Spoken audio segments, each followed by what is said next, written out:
Thank you. How are you? What's your name and where you from? My name's Ty, and I'm from Phoenix, Arizona. Phoenix, Arizona? hmm Oh, I heard that before.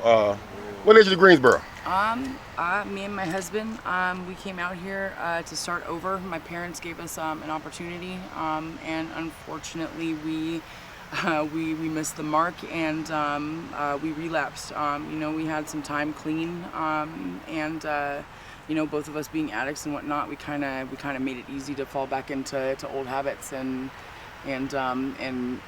mess up our chances, really good chances of getting our life back. We had a home, we had cars, we had everything, and just fentanyl is what it is, and it just slowly took everything away, and so here we are in a tent, out on the streets, and just every day doing the same thing, going and flying a sign, to make money to get the dope, and it's the same thing every day, just being miserable and knowing that we may not get the money to stay well, and knowing like we need to get out of it, and not having a way to get out of it, it's miserable out here, man. Yeah, I understand. I hear it a lot, especially with the whole flying the sign thing. Mhm. How much you make off that sign a day? Honestly, like I do terrible at it, man. He makes more money than I do, which says something because women are supposed to make more than men. Right. I want to say like, on average, like on a good day, like he could pull in like close to like $300. $300? hmm So y'all make enough together to support y'all habit and eat off of holding that sign? Yep. Yeah. Yep. Is it disrespectful? You get any disrespect? Is there any danger in it? Oh God, yes. I literally, I've had guys pull up on me like, when you go to the streets and you become homeless, especially being a female, it is like there's a sign over my head that says, because I'm out here, I must have a price tag on my head too, and that I'm willing to do anything Okay. for, So, and so a lot of times they ask you for sexual favors, and oh God, the, yeah. the most disrespectful thing they can ask a woman. And it is. I'm a married woman. That's my Right. husband, That's your and husband. that's when I say, like, because I've had guys, and some of them, when I say no, I'm a married woman, man, like they'll back off. But I've had guys pull up on me with their in their hand, what I hmm mean, like holding money out the window, and I walk up, and it's there, like, what I mean, and I know there's messed up people in the world, but I don't understand like why, because since I'm out here, I'm still a human, you know what I That's mean? right. Like, so it sucks, like just having people look at you like you're not a human being anymore. Yeah, I know. It's hard to talk about it. Yeah. Listen, so how's your relationship with your mom now? You said they gave you an opportunity to get yourself together, Yeah. and you blew that opportunity. Yes. So how y'all? What's the relationship like now?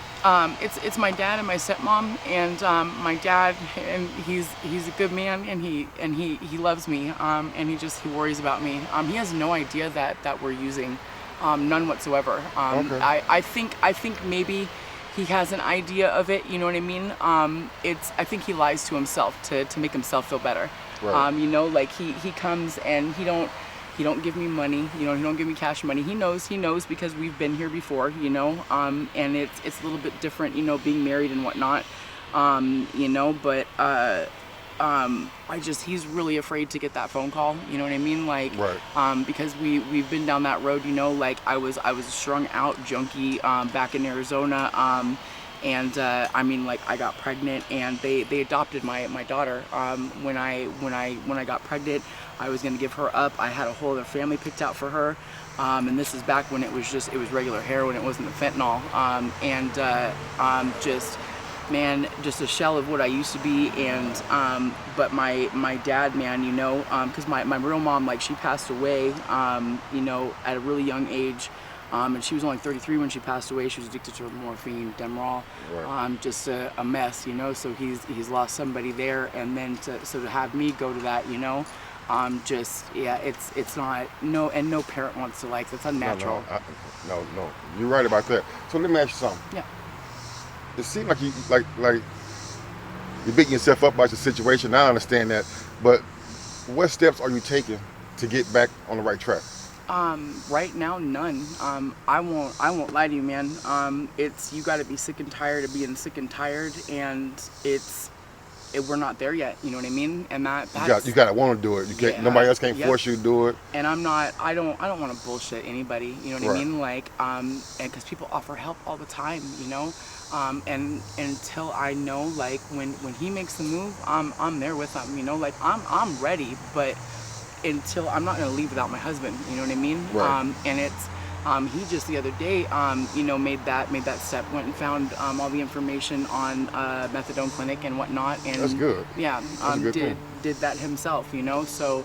I know since it wasn't me like pushing that on him that means something, you know. So I'll back up a little bit. I'm not gonna be pushy about it, you know, because you know how we can be, you know. So let's see if he makes that move, and if he does, then I'll follow suit, man. That's great. That's great. I'm glad that he taking the opportunity Mm-hmm. and the chance to go down and get him some help. Yeah. So let me ask you one question. Yeah. What's your biggest regret in life? My biggest regret in life. Um, you know what? I don't think I have any. Regardless of the shittiness that I've done and I've been through, and everything, all the junk, man, I'm definitely like not where I should be, but everything that I've experienced, the trauma, everything, it's changed me. It's molded me into the person I am now, and Like build character, yeah, make you stronger. yeah, Sometimes God take you through the fire to turn you into the gold. yeah, I get it. and man, and God, seriously, like, because God's there, man, like, and people, if they open their eyes and they talk to him, like, he's there, and I'm telling you, like, he wants the downtrodden, the misfits, you know what I mean? He Right. wants those people, like, because those people are gonna go That's hard right. for God, you know. That's right. So yeah, I don't have any regrets in that sense, because I'm a good person. I've changed. I'm not the same person I used to be. You know, so I had to go through some shit, and I could offer help to somebody eventually. You know what I mean? Right. I get it. So So before we interview, I want you to do me a favor. okay, I want you to get a youth, the kids that's in school, or maybe a young adult that's contemplating choosing this lifestyle. right. What type of advice you got for them? Oh my goodness. I know it seems like when you're young that you know everything. You think you know everything. You know what I mean? And your parents, they don't know anything. They do, you know. Parents are there to protect you. Listen to them. But parents, communicate with your parents. Talk to them. Tell them things. You know what I mean? And this lifestyle, it's hard, it's disgusting, it's dirty, it's messy, it's grimy, and it's just, it will change you. It will make you. It will make you a shell of what you used to be. You know, and sometimes you can't come back from that, and it could take your life. You know, the drugs are not fun. You will literally, and they don't discriminate. Anybody can be affected by it, and it will bring you to places that you've never thought you could go, ever. So just stay clean and get an education, man. It's worth it, man. Stay in school, shit. That's some excellent advice. Listen, I got a donation for you, and I appreciate your time. It was an honor speaking to you. Thank you. You're Thank you. welcome.